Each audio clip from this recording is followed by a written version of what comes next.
Okay, let's unpack this Bob Camblin. The artist we're digging into today, he had some really fascinating ideas. Definitely. Like, for instance, he came up with this fictitious doll Saint Basilisk. Doll Saint, yeah. Wild. And here's another thought he had. Anyone who can adapt to constant change, well, they're basically an artist. A pretty intriguing starting point, right? It really is. And what's interesting is thinking about how these maybe seemingly odd concepts actually shed light on his core artistic work. Hmm.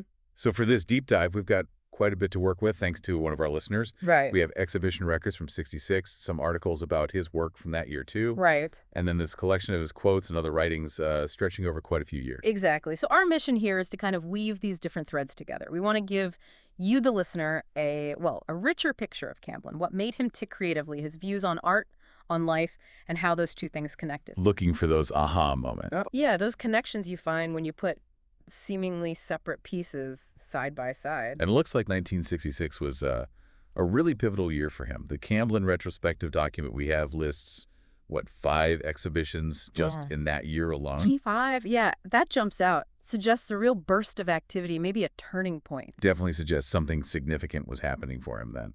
So let's see. There was a show at the Plumtree Gallery, Salt Lake City, in the spring.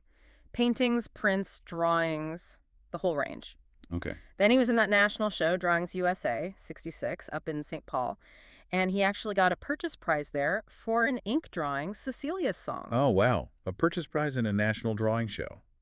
Ah, That's quite something. tells you something about his skill, right? And there was a catalog for that show, too. Yeah, that recognition for his drawing specifically, Hmm.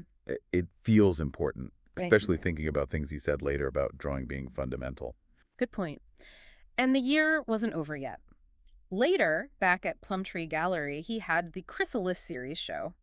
This one sounds really unique, painted plaster forms inside plastic bubbles. Huh. Painted plaster and bubbles. Yeah, and the documents mention a photo and an article just about that series. Plus, he was part of the gallery's December open house, mentioned alongside other, big Utah artists. So a very visible year for him locally and getting national attention too. Oh, and mustn't forget the undated show at Baker University in Kansas. Busy guy. So yeah, painting, prints, drawings, and then these more sculptural pieces with the Chrysalis series.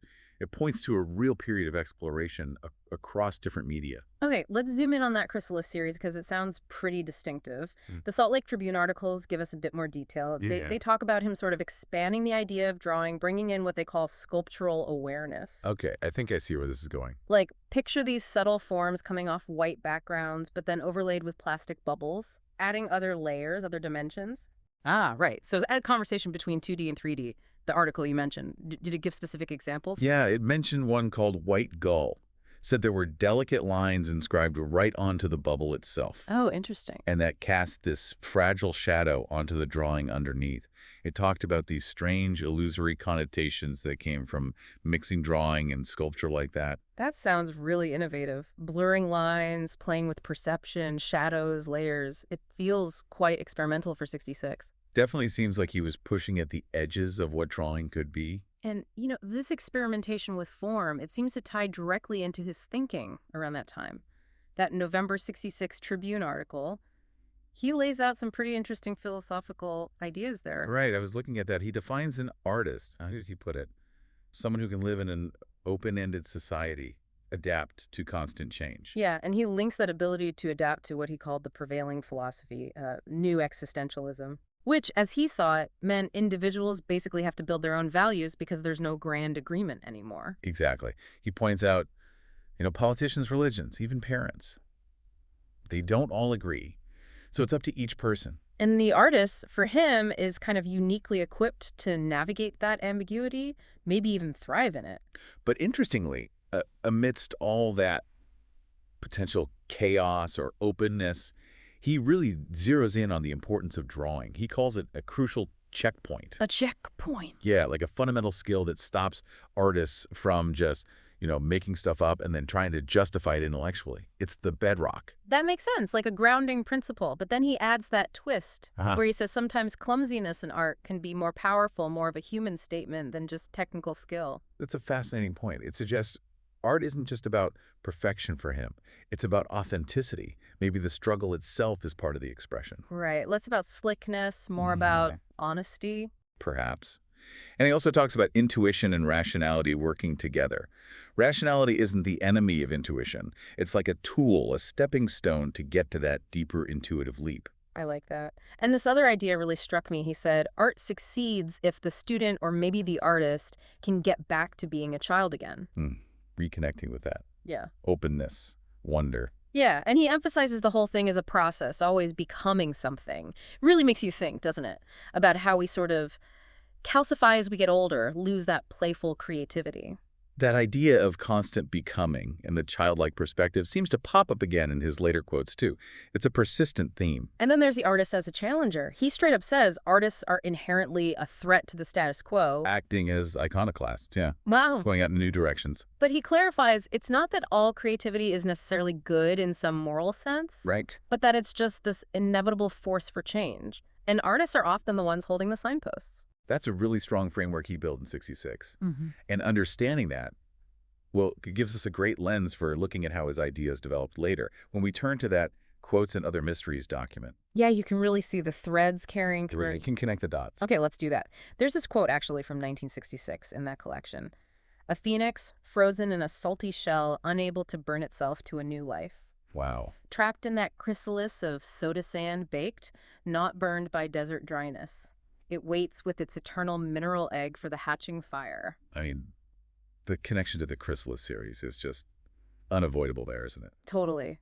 That feeling of being stuck, potential waiting to be released, transformation kind of held in suspension, it maps so directly onto those bubble forms. It really does. The Chrysalis, the frozen phoenix, Mm. it's like he's articulating the very essence of those pieces in poetic form. Maybe a sense of struggle, too, waiting for that hatching fire. Exactly. And then when you look at the broader quotes from later years, you see these core ideas echoing and expanding. Like he comes back to intuition and logic. Right, he says, we use rationality for the next giant step into intuition. It's almost the exact same concept from 66, just maybe phrased a bit differently. And that idea of becoming, it's there again. Simply put, it's all a process becoming something. It shows a real consistency in his thinking about the dynamic nature of things. And the artist, as provocateur, artists are always a threat to the status quo. That reappears too, same core belief. But he also delves into new areas later, or maybe deeper into existing ones. He talks about needing to step off the train of thought. Like breaking habitual thinking patterns. Seems like it, and he reflects more on drawing, not just as a skill, but as nonverbal communication. Again, circling back to its importance, but maybe adding a layer. And that distinction he makes between just looking and truly seeing, what do you think prompted that? Just deeper artistic practice? Could be. Or maybe a broader philosophical reflection on awareness, on really engaging with the world versus just passively observing it. It feels like a deepening of his inquiry. Yeah, the looking versus seeing thing that resonates. It suggests a more profound engagement is necessary, not just for art, but maybe for understanding anything properly. He also seems to grapple a bit with how art lands with an audience, Yeah. especially in what he calls a consumer art culture. The classic tension. Artist's intent versus market reception, right? Is it communication or commodity? Exactly. Is the authentic expression getting through, or is it just another thing to be bought and sold? He even plays with paradox, saying art is and it isn't. Which perfectly captures its slippery, multifaceted nature. It defies easy definition. And you get glimpses of his own personal search, like finding his own mystic switch. It sounds very internal, very individualistic. Suggesting that creative spark comes from a deeply personal place, not just technique, but something more. We also see him thinking about belief versus knowing, and even, interestingly, an ecological view of art. Ecological? How so? Viewing the artist's role within a kind of larger natural balance, maybe the artist's perception contributes something essential to the whole system. Yeah, that's quite a perspective. Yeah. Seeing the artist not just as a social commentator, but as part of a larger, almost natural ecosystem of awareness. Yeah. And finally, he seems to be pondering time, memory, the sheer difficulty of capturing truth in art. It's like a constant questioning. So if we try to pull the main threads together from all these sources, what really stands out? For me, it's this constant fascination with transformation. You see it physically in the chrysalis works and philosophically in his ideas about change becoming the Like, phoenix. absolutely, transformation is key. And alongside that, the role of the artist as this critical observer, someone challenging norms, pointing out new ways, like you said back in '66. Yeah, that iconoclast idea.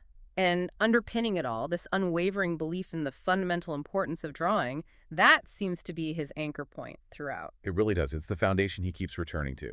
And it's quite striking how those core ideas from 1966, adaptation, drawing, intuition, reason, societal change, they don't disappear. They just deepen and expand in his later thoughts. There's a real continuity there. A real evolution built on a solid core. Okay, so wrapping up this deep dive into Bob Camblin, I'm stuck on one of his later lines. One must learn not to look, but to see. Hmm. It makes me wonder, and maybe something for you, our listener, to think about too. What parts of your own life, maybe totally outside of art, are you just looking at when you could be seeing them more deeply? That's a great takeaway question. It really pushes you to think about your own perception, your own engagement with the world around you. Very Camblin-esque in a way. Exactly. So we definitely encourage you, if this sparks something, maybe look up Bob Camblin's work, see the images for yourself, or just mull over these ideas about creativity, change, seeing versus looking, how they might resonate in your own world. This has just been scratching the surface, really. A fascinating artist to explore.